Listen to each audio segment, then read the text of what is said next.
প্রথমেই স্বাধীন বাংলাদেশের শুভেচ্ছা আর কৃতজ্ঞতা জানাই আমার ছাত্র আন্দোলনের ভাইয়া আপুদেরকে।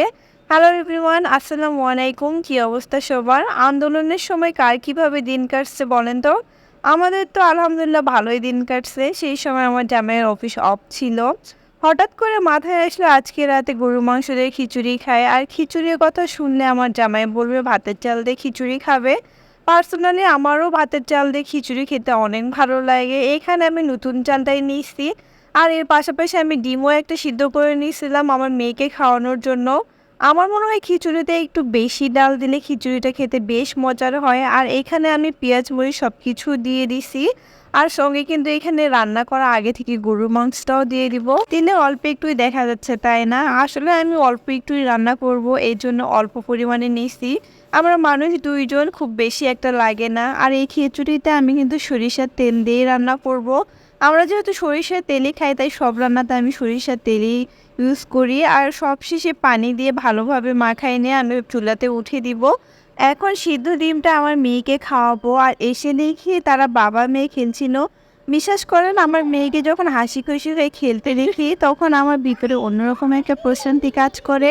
মা তো জানে, প্রতিটা মায়েরই এমন মনে হয়। আমার মেয়েকে খাওয়াতে গেলে আমাকে প্রচুর প্যারা নিতে হয়, আর খেলার ফাঁকে আমার মেয়েকে একটু খাইয়েও দিলাম।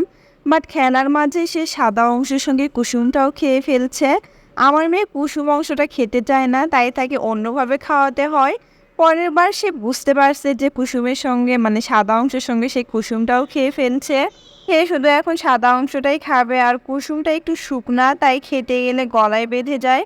তাই ঘি দিয়ে মাখিয়ে আমি ওকে খাওয়াই। আর আমার মেয়ের ঘি এতটাই পছন্দ, সে বাহির করলে এমনিতেই খেতে চায়। মনে হয় প্রতিটা মায়েরই তার বাচ্চাকে খাওয়াতে গেলে এমন প্যারা নিতে হয়। আমার মেয়ের রাতের খাওয়া দাওয়া অলরেডি প্রায় শেষ। আমাদের খিচুড়ি এখন দেখার পালা। এদিকে এসে দেখি আমাদের খিচুড়িটাও রেডি, আর খিচুড়ি থেকে মাশাআল্লাহ অনেক সুন্দর ঘ্রাণ বের হয়ে আসছিল। এখন দেখি জামাই খেয়ে কি বলে। খিচুড়ির সঙ্গে আমি লেবু আর শসাও নিই। আমার জামাই খেয়ে তো বলে দারুণ হয়েছে, এটা তার কমন ডায়লগ। তবে হ্যাঁ, খিচুড়িটা আসলেই অনেক মজা হয়েছিল। আর আমি খাইতে গেলে আমার মেয়ে আমার প্লেট থেকে নিজ হাতে নিয়ে খাবে, এটা তার একটা অভ্যাস। আমাদের রাতে খাওয়া দাওয়া শেষ, আল্লাহর কাছে লাখো শুক্রিয়া। আর এখানে সে ফোন ঘাটাঘাটি করতেছিল, আর মেয়ে এখানে খেলতেছিল। এখন বাজে রাত 11টা, আমার মেয়ের চোখে এখনো ঘুম নাই।